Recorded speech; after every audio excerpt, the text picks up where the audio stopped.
So to go back a couple of weeks, with a 30-second sort of review, I'm going to read the passage actually first, and then I'll do that. So we're going to read verses 3 through 7. We're really in verses 5, 6, and 7 in the book of Jude, and but really 3 and 4 have a lot to do with the context of the entire book, so I'm going to read those first. So Jude, starting in verse 3, Beloved, although I was very eager to write to you about our common salvation, I found it necessary to write appealing to you to contend for the faith that was once delivered to the saints.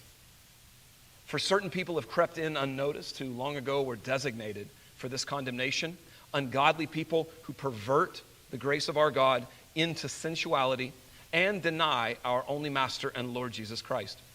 Now, I want to remind you, although you once fully knew it, that Jesus, who saved a people out of the land of Egypt, afterward destroyed those who did not believe. And the angels who did not stay within their own position of authority, but left their proper dwelling, he has kept in eternal chains under gloomy darkness until the judgment of the great day.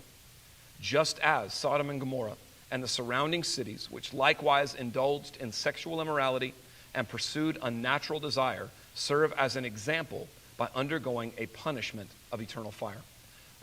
Again, like I said a couple weeks ago, it's just a rosy text full of super encouraging stuff, right? So to revisit just briefly, I think it's important to see in verse 5, he says that there is a tendency to forget. I want to remind you, although you once fully knew it. The way that he starts this is to say there are things that you knew, and there are some things that are easy to forget. In fact, the prerequisite for forgetting something is that you knew it in the first place, right? Like you can't forget something that you didn't know. You can be ignorant of a lot of stuff, but you can't forget something that you did not know initially. And so Jude leans in and says, this is not new information, but this is information that has drifted away. And so I think there's a correction really all through Jude leading up to, I hate putting these glasses on, leading up to really verse 17, where there's this call to persevere. Jude is coming with a pretty strong correction to the body of Christ, to the church. He's not unloving with it, because correction is one of the ways that we know God loves us.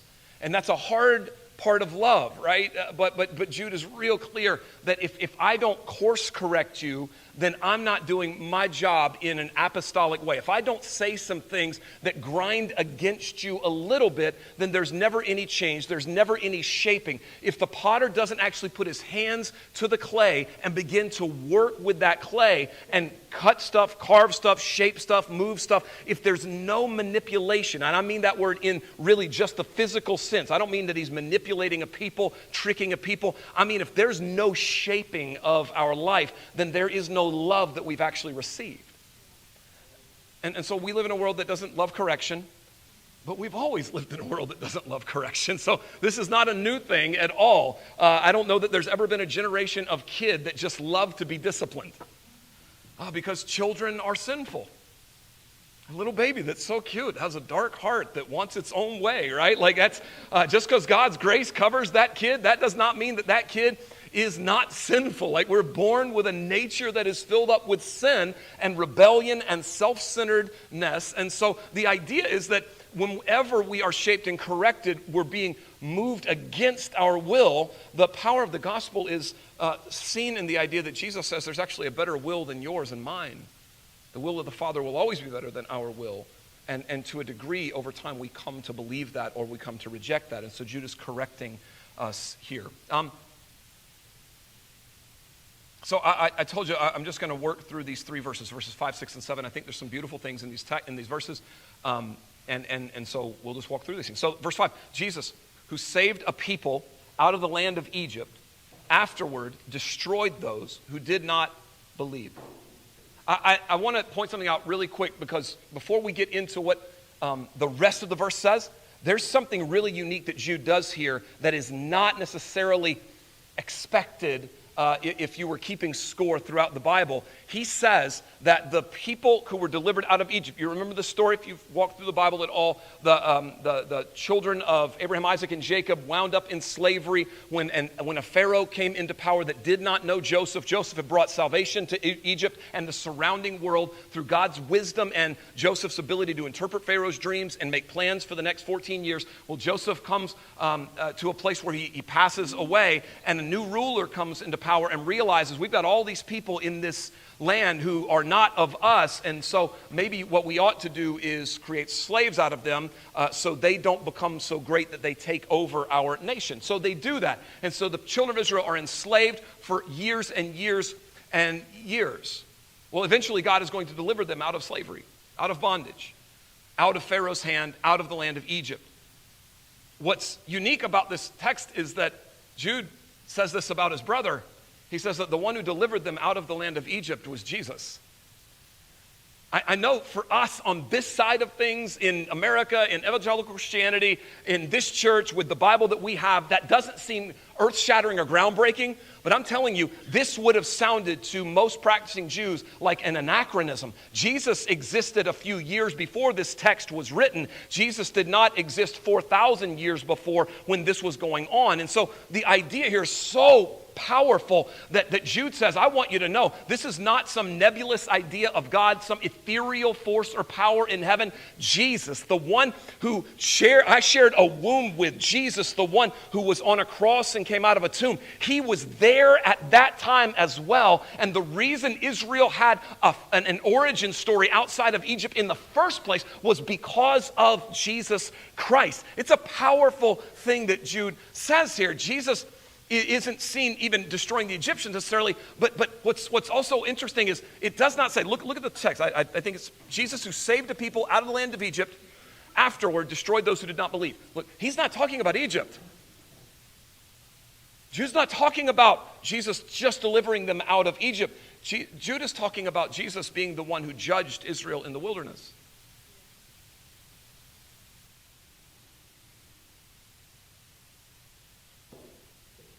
The ability to believe, which it says at the end of that verse, he destroyed those who did not believe. The ability to believe is fundamental to living the life that God has actually called us to. What you see, and I'm going to read from Deuteronomy chapter 1 in just a second. We are called as Christians to believe in a way that passes the baton of belief to those coming after us.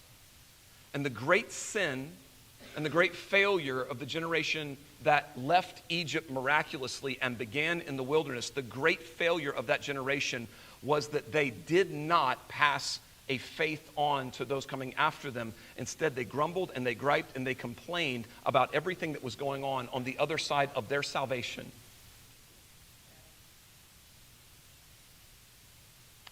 It's important to see this as well. The Greek word for destroyed there, I don't know the pronunciation exactly, but it's something like apolemi. That literally means to put out of the way or to render useless. So read verse 5 that way. Jesus, who saved the people out of the land of Egypt, afterward put out of the way those who did not believe. This Jesus afterward rendered useless those who did not believe. I think Jude's warning here is not saying people who doubt are going to be destroyed. So be very careful. I am not here to lay that kind of weight of burden upon you, because people who doubt are finding God's presence. That's not really what was going on in the wilderness. Jude is saying that a generation who has been saved and redeemed must become a generation who refuses to allow the freedom of salvation to become an opportunity for complaining. I'm going to read that again. Jude says that a generation who has been saved and redeemed must become a generation who refuses to allow the freedom of salvation to become an opportunity for complaining.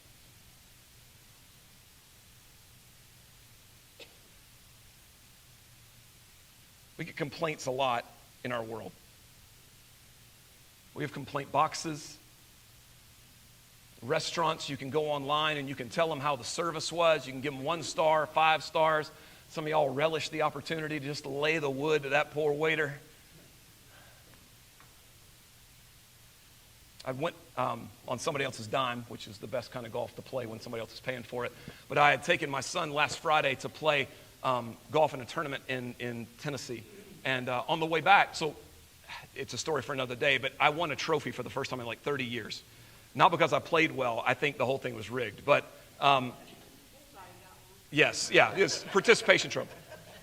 I'll just let you know that trophy's sitting on our mantle in our living room right now. I'm not letting that go.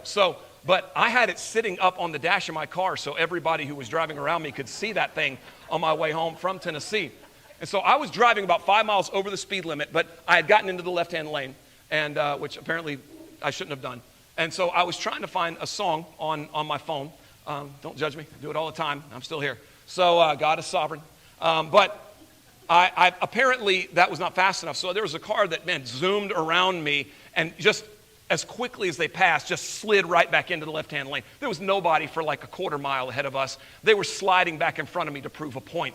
And then they rolled down their window, and I saw one hand shoot out the window, not with a finger, just a hand, and the other hand in the dash, and they're just doing this. Like, I know that that's directed toward me. So I took the trophy, and I held it up to them.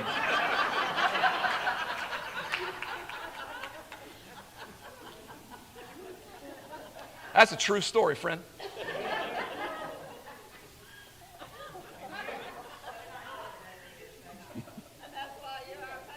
That's exactly right. That's exactly right. That's the reason I live. I just thought to myself, like, why would you complain when you got around me? It's not like you couldn't get around me. You got around me just fine. There was nobody else here. But we're so quick to gripe about things. I don't know if griping just makes us feel better. I don't know what it is, but the complainers of that generation were a profound version of complaint. In Deuteronomy chapter 1, there's some select verses. I'm going to read 26 to 28 and 34 to 40. Moses is speaking here. This is how he opens this long sermon to Israel. About 38 years, give or take. Maybe they've been in the wilderness by the time Moses actually comes to this point where he's going to deliver this word to the people of Israel. And Moses really starts to lean in. He says, "Yet you would not go up, but you rebelled against the command of the Lord your God, and you murmured in your tents. And you said, because the Lord hated us, he has brought us out of the land of Egypt." Listen to the language. Because God hated us, he set us free. Because God hated us, he liberated us. Because God hated us, he brought us out of Egypt, over the Red Sea, into this place. Because God hated us, to give us into the hands of the Amorites to destroy us. Where are we going up? Our brothers have made our hearts melt, saying, these people are greater and taller than we are. The cities are great and fortified up to heaven. And besides, we have seen the sons of the Anakim there. So he's referencing the 12 spies that went into the land of Canaan, came back and gave the report. You can read about that in Numbers chapter 14 if you want. Verse 34, Moses continues. "And the Lord heard your words and was angered. And he said," or he swore, "not one of these men of this evil generation shall see the good land that I swore to give your fathers." First of all, look carefully. They did not sin in the way that we consider sin to be sin. They were not entering into some kind of crazy immorality. They were not entering into some kind of crazy lack of ethics. They were not, at this point, immediately, they were not sacrificing things they shouldn't sacrifice. Like this is just because when the spies came back, they said, we can't go where God told us we can go. And so Moses says, this is what God said. Not one of these men of this evil generation shall see the good land that I swore to give to your fathers. Except Caleb, the son of Jephunneh, he shall see it, and to him and to his children I will give the land on which he has trodden, because he has wholly followed the Lord. Verse 37, "Even with me, the Lord was angry on your account. And the Lord said, you also shall not go in there." This is Moses speaking about himself now. God told Moses, "Joshua the son of Nun, who stands before you, he shall enter. So encourage him, for he shall cause Israel to inherit the land. And as for your little ones, who you said would become prey, and your children, who today have no knowledge of good or evil, they shall go in there. And to them I will give it, and they shall possess it. But as for you, turn and journey into the wilderness in the direction of the Red Sea." He said, because when you were set free, you used your freedom to gripe and complain and murmur, because that was your response to my great gift. You will not find the promise to be something that you take hold of, but your children will. Remember what Jude said in verses 3 and 4? That there is a perverting of grace. There is a losing of the faith that was once given to the saints. There's a twisting of what God has given us. This is the whole premise of the letter. What perverts the grace of God and attacks the faith? Those who attempt to influence the church away from trusting the promises of God. Yeah. So, was it the murmuring and complaining, or was it the lack of trust in God? Both those things happen at the same time, I think. Those things are always hand in hand. We gripe when we don't trust. Hope creates optimism. When you lose hope, optimism is evacuated, I think. Would you agree? Yeah. So the second thing I had here, those who, what perverts the grace of God? It kind of, those who complain in such a way that it undermines the church's trust in the direction and the sovereignty of God. I think so often what Jude is saying here is that when Jesus saves a people, and I think that's why he's saying that Jesus saved those people, because Jude wants to make sure that we realize that the same Savior of Israel was the Savior of us. And so what Israel did is just as much a temptation as for us as it was for them, because it's the same Savior. And generally speaking, after salvation, we walk into the same places of wilderness. Promise comes on the other side of wilderness. Generally, the taking hold of something really great takes place after seasons or moments of struggle and difficulty, because that is supposed to be the galvanizing time. Prosperity does not galvanize trust. Challenge galvanizes trust. And God is not afraid to bring people into places. Just after Jesus is baptized in Matthew chapter 3, the very next text is, it says the Spirit of God drove him into the wilderness where he was tempted by Satan for 40 days. Like, this is something that even Jesus went through, because moments of wilderness galvanize the trust of identity that's created by salvation. When God says, "This is my beloved Son in whom I am well pleased, you should listen to him," the next thing that happens is Jesus goes into a hard place, because after that, this is when he's going to walk out all. Now, Jesus is perfect. He's the Son of God, and yet the journey is the same even for him.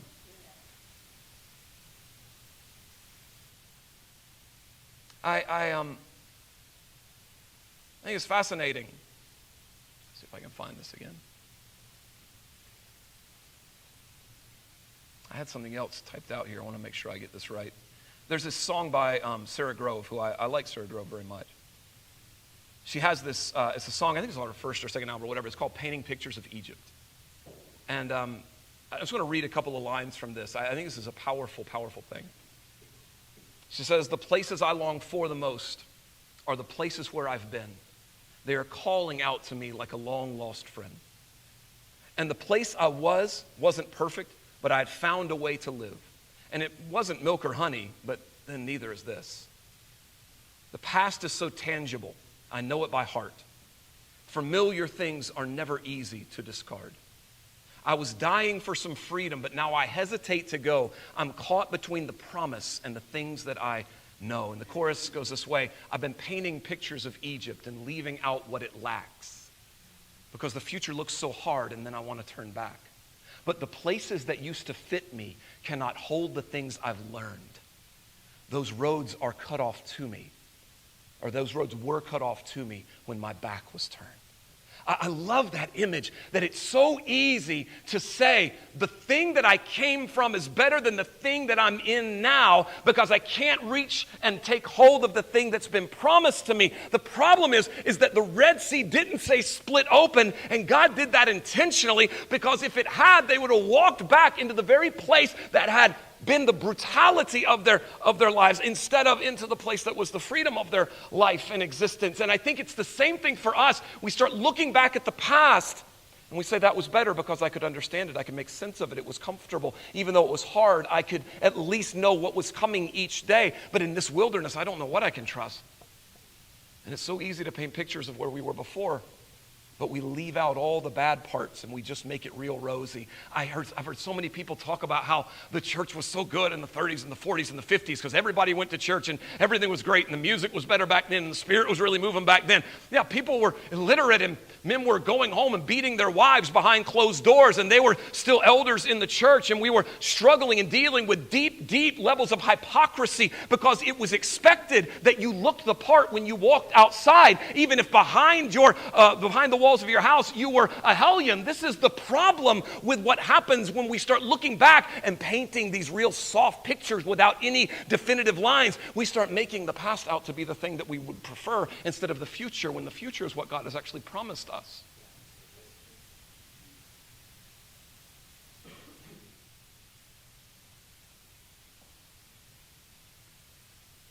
There's a type of fish, there's actually 1,600 types of fish that are referred to as cartilaginous fish. I had to look that one up. Did not know how to pronounce the word. Cartilaginous. Sharks, rays, those kind of, that kind of thing. So one of the unique parts about cartilaginous fish is that they don't have a skeletal structure. They're all cartilage.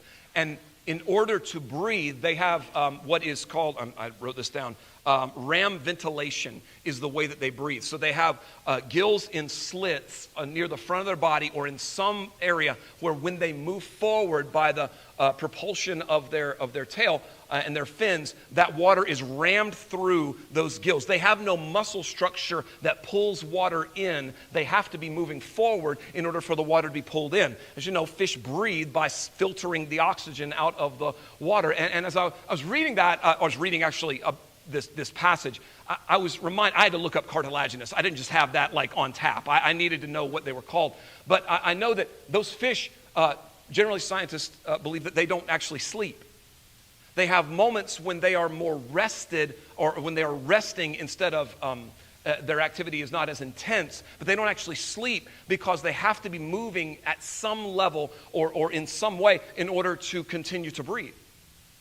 Now, I know humans have to Sabbath and we have to sleep and we have to rest or else our bodies go into decay. But I do think that the inner life of the Christian is more like these cartilaginous fish than the physical life is. I think if we're not moving forward, then we're not actually receiving the nourishment that allows our faith to be exercised. You realize, like, we shouldn't make fun of her, I guess. It's kind of a tragic story, but we poke fun of, and there are jokes about, like, Lot's wife being salty or whatever, you know? I don't even know if I'm okay, like, with those jokes. But anyway, because she looks back, everything changes. You know, isn't it ironic that that's really the entire story of Israel a few generations later? It just took 40 years instead of a few moments. They didn't turn to salt, they turned to dust because they kept on looking backward. And at some level, like, the church has to be really aware that the longer we look in reverse and romanticize the places where we once were, and the less we're looking forward and trusting by faith that God actually has a promise for us, it's not going to equal peace or joy. It's going to equal suffocation of our faith. And that's a discipline, right? I'm not here to tell you that's easy. Because listen, fundamentally, and I could dig into this all night, but I don't want to get on to the next thing. But fundamentally, like, what we know is that what we've been through, we know we can get through. If I've already done it, then I look back on it because I know I can get through it again if I had to. But when I'm in a place that I have not been, I've got to rework and rewire and re-understand and innovate and trust and pray and walk by faith and walk in places that are murky and dim. And we hate that because we like to be in control. And so the moving into the future is the one requirement is that I give over into God's hands what God says can be done, even if I don't believe it can be done by me. But when I look back, man, I see those victories, or I see that one moment, and I made a really great decision. I think, God, why can't I go back there? And I think the church spends so much time, or it's tempted, not all churches do, but I think there's a temptation to spend so much time in that place where we know we can make it through it. The problem is that we're not actually passing a faith on to another generation. And isn't it amazing that the great judgment of God over these people is that he had to move them out of the way and render them useless. Again, that's what the word destroy means. He had to move them out of the way, get them out of the way, and render them useless so that another generation could walk into the places that God had promised. How tragic is it if we're not walking with our children and grandchildren into the things that God has actually promised us? Because we're stubborn. Because we're not as courageous in our 60s as we were in our 20s. You know, he talks about Caleb in Deuteronomy 1. I got to move on, but just give me just another second. I guess you're going to give it to me. So, he talks about Caleb, right? And at 80, Caleb says, I'm not done yet, man. Give me the toughest mountain in this land and I'll take it for my family. I don't care how old I am. And if there's anything left in the tank. I sat in line when the power was out for 2.5 hours, the QT in Duncan. It's a terrible decision. 8 cars away from the gas pump, and the gas ran out. We were down past the Cracker Barrel, and we saw the tanker truck pull in and refill the tanks.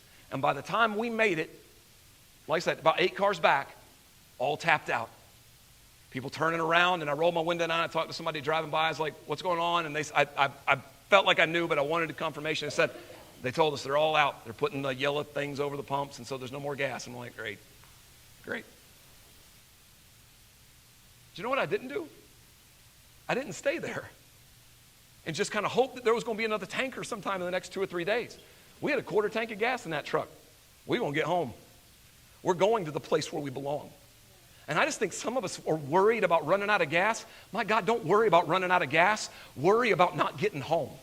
Worry about not getting into the place where promise is. Maybe we're supposed to run out on the way. Isn't that what Elijah told the widow? If you'll fix it for me, if you'll do what God has told you, you'll find that you don't actually run out of oil on the way. You'll have more oil than you were supposed to have.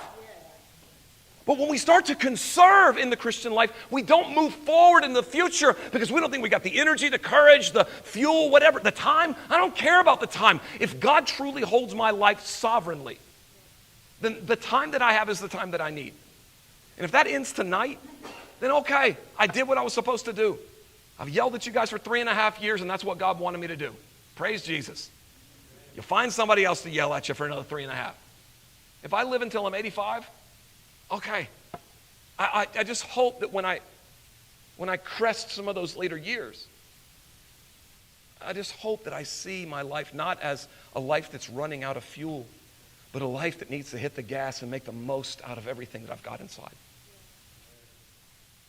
I told you before, I want to see my kids. If I get to see my grandkids, I want to see them walk in their prophetic calling. I want to see them walk in the revival that was promised in Joel chapter 2. I want to see them in those places and in those moments. Psalm 23:4, the literal reading says, though I walk in the valley of the shadow. But 99% of translations don't render it, though I walk in the valley of the shadow. They all render it, though I walk through the valley of the shadow of death. Because I think there's an understanding doctrinally that when you're walking with God, you're not walking into wilderness places to stay there. You're always walking in those places to move through there. And the worst thing we can do is turn around and go backwards.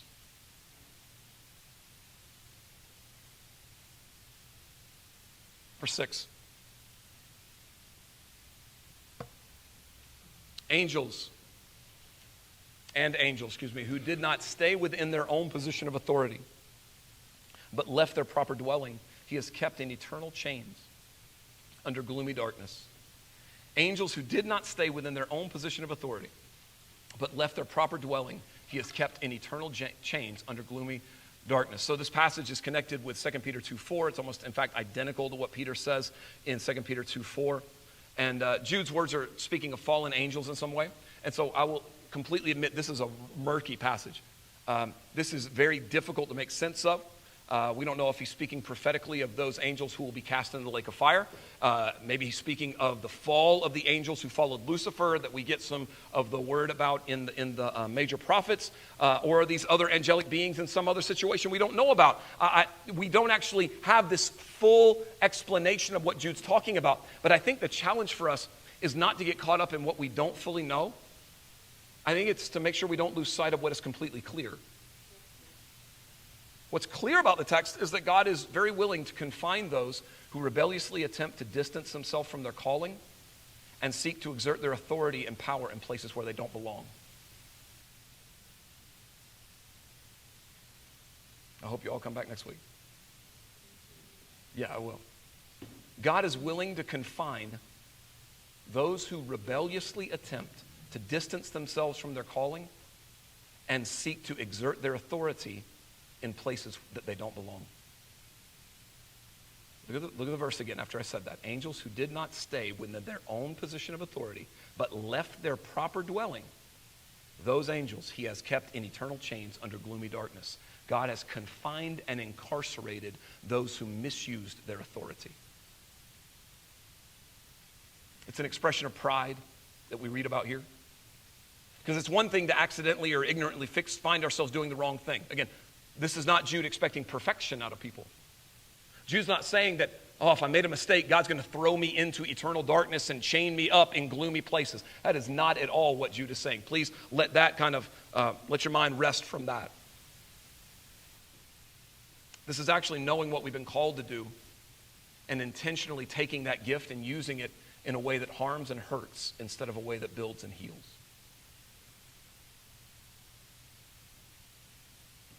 So interesting, I won't get to the third one. It's just fine. But maybe I won't. A fascinating example of this would be Numbers 20. You don't have to turn there. I'm just going to reference it in big picture terms. But Moses, we talked about the children of Israel leaving Egypt. Moses leaves Egypt first, goes, has his family, is keeping his father-in-law's flocks and herds, and then the bush burns. Moses goes over, has a conversation with God, walks back to Egypt, stands in front of the most powerful man in the world and says, let your labor force go because they need to go worship something other than you. They go back and forth, obviously, with the plagues. Moses eventually delivers them out. There's this story early on in the wilderness wanderings where God tells Moses, I want you to strike this rock and water will come out of this rock. And because the people needed water in the wilderness places and God was miraculously going to give them water. So Moses takes his staff, the staff that's been with him, the staff that represents miracle and testimony and witness, and he strikes the rock and water pours out. The problem is that later on, by Numbers 20, Moses is supposed to have grown in his relationship with God, but Moses is growing frustrated with the people because they keep complaining, griping, murmuring. The things that we talked about in the first example, Moses is dealing with this same stuff. You've had kids, some of you have. If you've been around kids, or if you haven't, maybe the sermon illustration that you need more than hearing me preach again is that you need to sign up and work the nursery for a few weeks. Because kids are relentless when they want something. And they don't mind doing anything that it takes to manipulate your emotions or your patience in order to get it.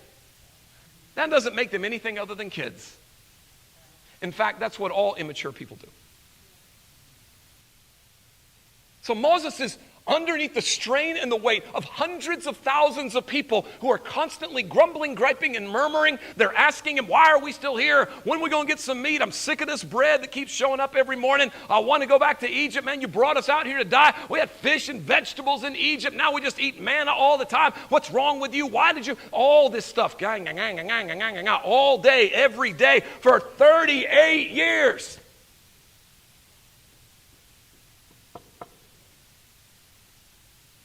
So God says, Moses, people need water again. I want you to speak to this rock. And Moses says, I know what I'm going to do with this rock. And he takes it, man, like Lou Gehrig.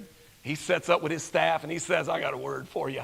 And he lays into that rock with the wood of his staff and water pours out. Even though God told him to do it differently, water pours out. Now, let me just take a quick aside because I don't want to pass this up without saying this. I think there are a lot of implications that could be pulled from this text. But one of the things that I think is beautiful is, for me, maybe what God is trying to do through Moses, he was setting him up to show a powerful example of how the old covenant was supposed to eventually give way to the new covenant. How the law with its judgment and its stringent punishments would give way to the word and its grace-filled equipping. See, eventually the word would prove to be stronger than the rod.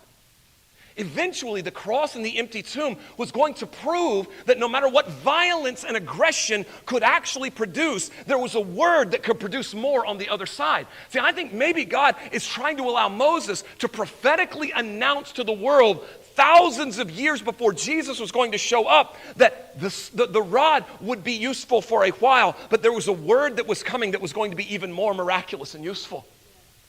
I think Moses was supposed to be able to preach the gospel in the wilderness, but instead Moses allowed his frustration to determine his methodology.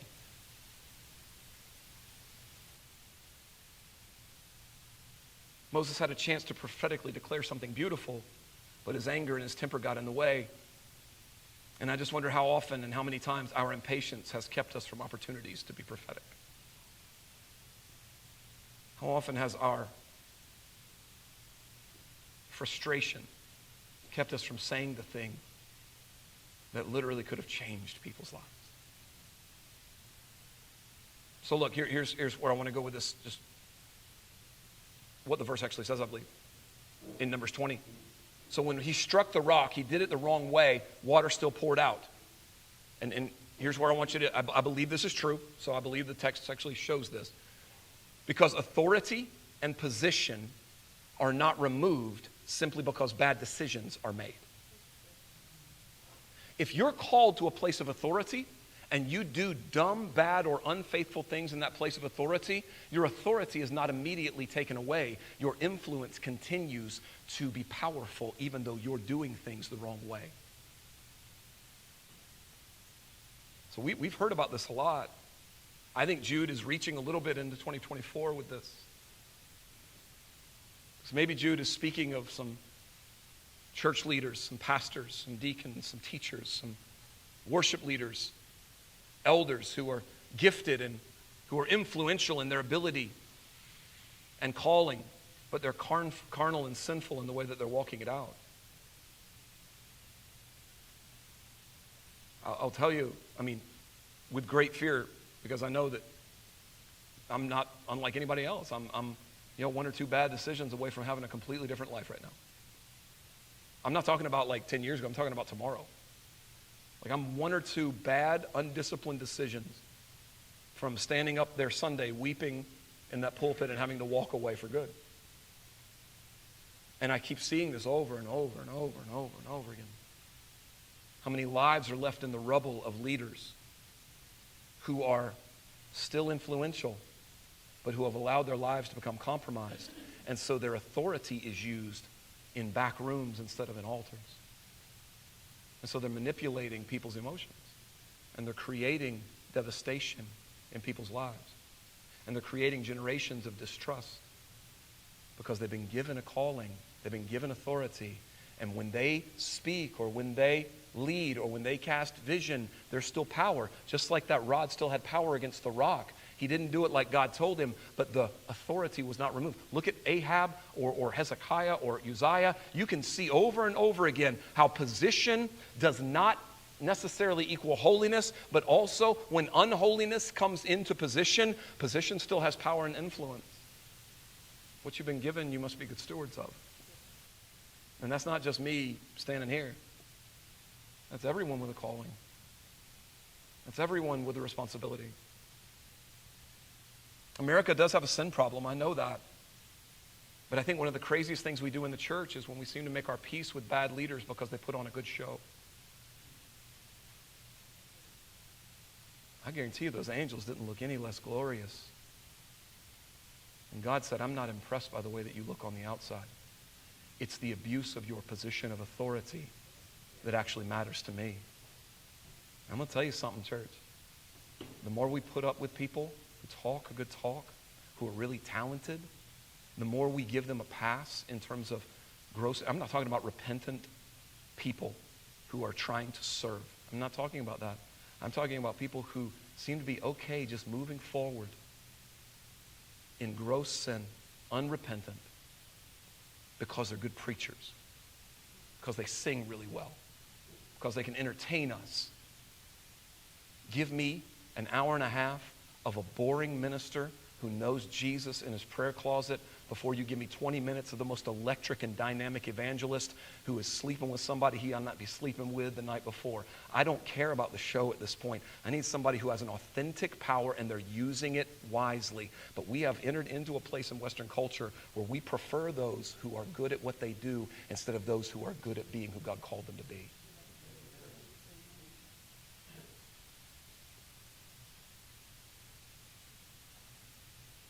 And God says, in this verse, when people do not stay within their own position of authority, but leave their proper dwelling, he puts them in eternal chains under gloomy darkness. The ending of that story of Moses, real clear, Moses realizes, I cannot go into the place that God has for me. God called me to walk into the promised land, and I don't get to go because of what I have done with my authority. It was that one moment at that rock that God said, all right, I can't trust you in a place because you're too influential to allow you into that place of promise. I can't have that. So his bones settled in the wilderness. I can do verse 7 in 8 minutes. Just as Sodom and Gomorrah and the surrounding cities which indulged in sexual immorality and pursued unnatural desire, just as they serve as an example by undergoing a punishment of eternal fire. All right, so I told you 2 weeks ago or whenever I said this is the piñata for us too often. That homosexuality and sexual immorality are these things that, man, we can tee off on that real easily in our culture, in our nation, and then we lay into those people who are doing these things. I want to just talk through something real quick and tell you a story, and then I'll hush. What's happening in Sodom and Gomorrah and what's happening with sexual immorality and homosexuality is this.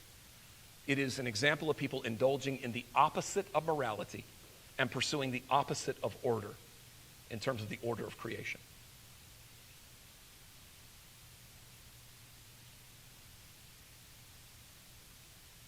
God doesn't care in terms of judgment anymore about people who are homosexuals as he does with people who are sleeping around.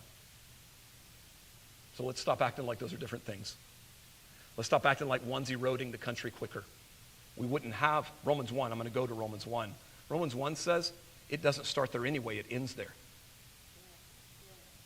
The reason people have unnatural affection is because the rest of us created idols out of what we preferred instead of listening to the truth of God. So what's upstream?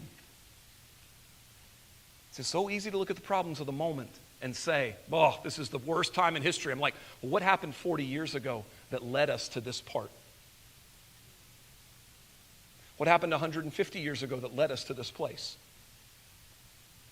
Because this stuff doesn't happen overnight. Sodom and Gomorrah doesn't turn into what Sodom and Gomorrah is overnight.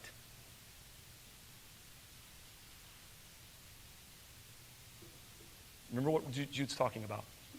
I just want to be careful with this. I don't want to be overbearing in either direction. So I want to tell you the truth, and that's all. Jude is saying that there is an internal threat to the church, right? Remember verses 3 and 4. The problem that we have. I wanted to talk to you about our common salvation, but I could not because there is a threat to the faith once given to the saints, right? That is the twisting or the perversion of grace. This is the issue. It's an internal issue. So what are we looking for? What is an internal threat in the church? Those who are indulging in the opposite of morality, those who are pursuing the opposite of the order of creation. So Romans 1. Let me read a couple things here. I'll make sure this is encouraging before I finish.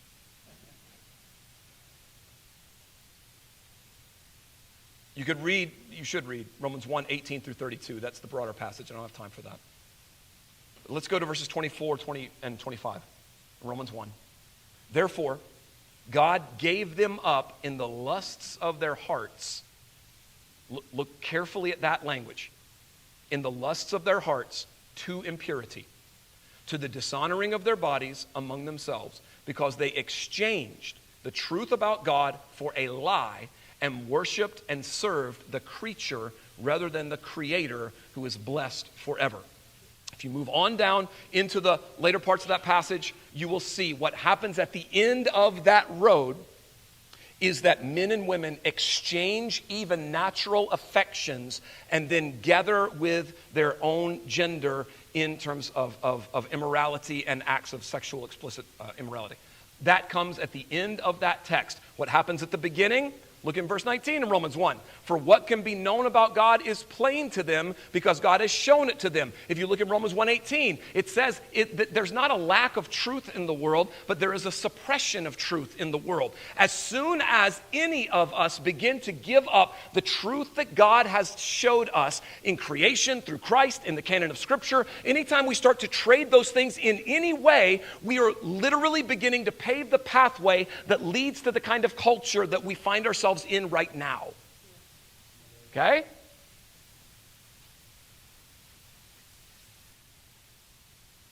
I don't have to assemble with the saints. I can worship at home. The Bible doesn't say that that's the truth. The Bible actually says, forsake not the assembling of yourselves together. That's a really clear thing. And I'm not talking about coming to church. I'm talking about eating with people. Because I think sometimes we use Sunday morning from 10 to 12, or 12:30 if I'm preaching. We use Sunday morning as this retreat, and then we kind of get back in our giant SUVs and inside of our homes, and we huddle up and say, all right, I'll get back there next Sunday morning, but I'll just put that on the shelf for now. Like, where is the assembling of ourselves as the apostles assembled themselves together? Now, I think that we can show up on Sunday and still miss out on aligning our lives with the truth of what God has told us is actually true.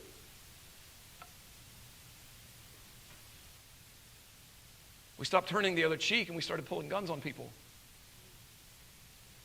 And then we griped about homosexuals.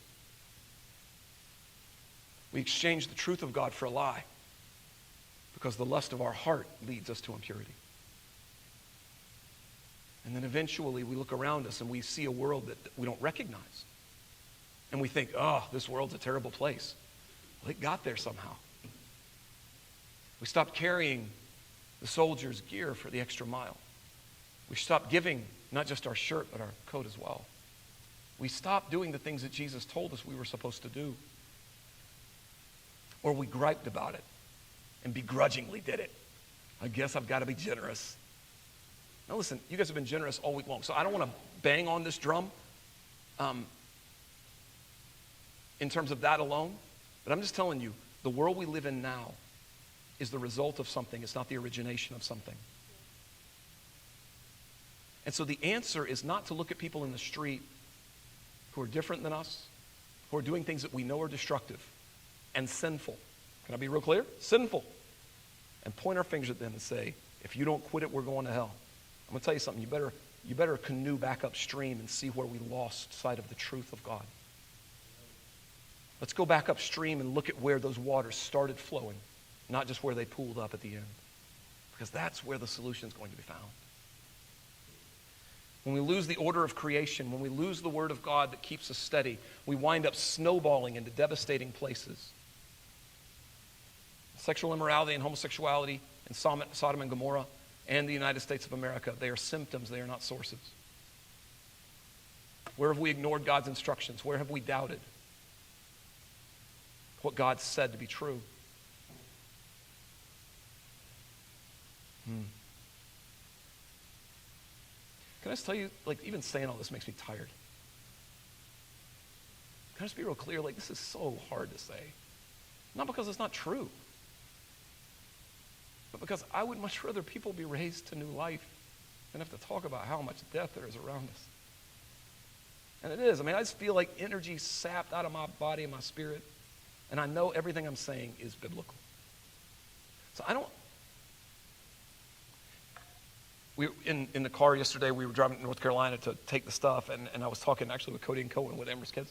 And it was a broad array of conversation. Once they lost cell service and started asking questions, that trip became a whole different trip. But one of the things that I was told about D.L. Moody, I still can't remember who said it, but they said, if anybody's ever going to preach on hell, I want it to be D.L. Moody, because he never preaches about hell without weeping while he's saying it. And man, I think if we can walk into the public square with our chests pumped out, grandiose swagger about us, saying, you people are the reason this nation's going to hell, we have lost the heart of Christ. If we're not looking at the destruction of our culture with tears in our eyes, from our knees, in prayer and intercession, then maybe we should just shut up about it. Even from the cross, Jesus said, please, Father, forgive them, for they don't know what they're doing. Abraham finds out what's going on in Sodom and Gomorrah, and he bargains with God. If there's 50, will you not destroy the whole place? If there's 40, if there's 30, if there's 10. But there comes a point even where Abraham says, I can't even with good conscience ask you to do it any further than this. There does come a point where we realize that God has to clean things up. But I'm telling you, that comes after we've interceded for the people who are in destruction. If we're not fighting on our knees for people who are going to hell, then shut our mouths. Because that posture, the posture of prayer, and the posture of humility, and the posture that would rather see the people that we would want to condemn raised to new life by the power of the Spirit, that's the posture that allows the gospel to go into the world in beautiful and profound ways. It doesn't mean we don't tell the truth, and it doesn't mean we don't tell the plain truth. But it means that the posture of our heart while we're telling it cannot be with arrogance or pride. It has to be with humility, through tears, and in intercession. All right, let me finish this up. I've gone over, I'm sorry. But I'm kind of sorry, not all that sorry. So I know it's a hard word, I know, like I said. I went over this again this morning. I read back through my notes. I added some things, took away some things, and I just put it to the side before lunch because I knew I didn't want to have to meditate on this all day long. And then even about an hour before this, just like I'm all pinned up, bound up, just I don't want to say this, but I got to say it. This is a hard word, but I knew that it would be when I started the series. I do share the great hope that Jude has, hopefully, that hard words make tender hearts. But I also think that we have to see this the other way as well. So just briefly, I'll read this. When we refuse to grumble and instead hold to the faith that God's promises are our inheritance, and when we reject the allure of abusing our gifts and calling and embrace obedience to God's kingdom work in the world, and when we put away our idols so that the living water of the gospel can flow through our altars and into our cities, when we do the three things opposite of the warnings of Jude, when we embrace the faith and untwist God's grace, we can again talk about and celebrate and know the fullness of the joy of our salvation.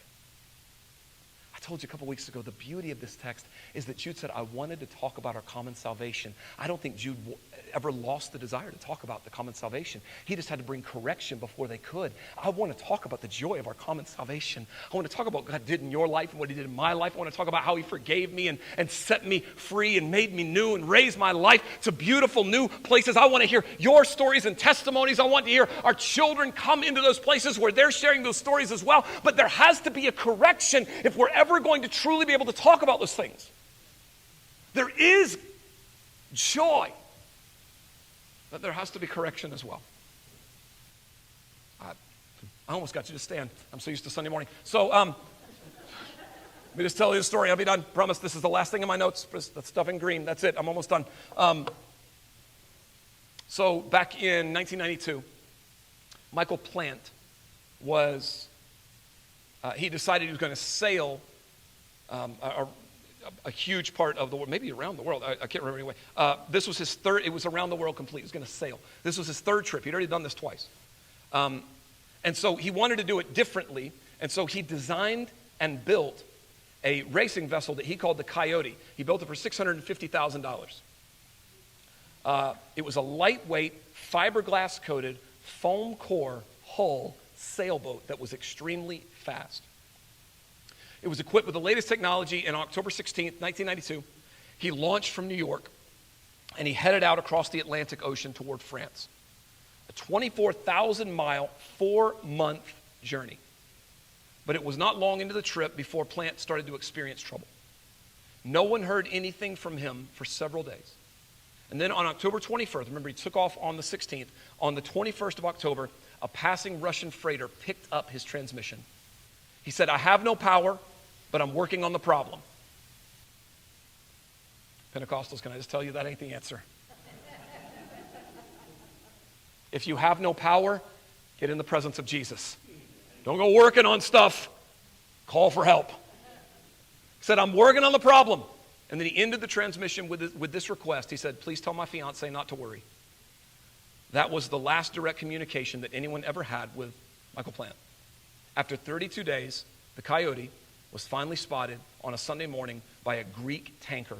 It was drifting upside down, and there was no sign of Plant. The mast was still fully open, in full sail, but it was upside down. It had plunged 85 feet into the frigid waters of the North Atlantic.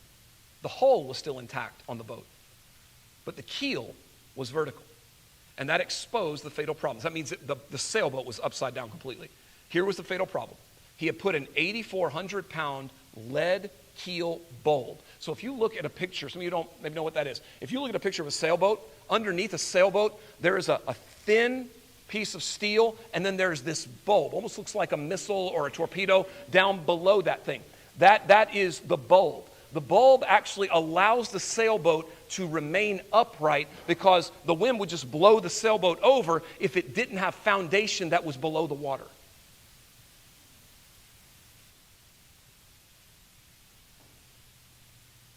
The 8,400-pound lead keel bulb that weighted the boat had sheared off. And so to this day, no one knew if it was a rogue whale or sea garbage or just a faulty build that damaged the boat. But, and this is the part that I'd read that was so powerful to me, without the weight of the ballast, the small boat was useless against the cross currents and the high winds of the open seas. The ballast's weight in the lowest part of the vessel would give it stability and balance in the rough seas, and without it, the vessel would become top-heavy and be easily overpowered by the angry ocean. Jude does not hate the church. Jude wants to make sure that the weight that keeps us afloat and upright in the roughest seas of life does not break off and cause us to end up capsizing.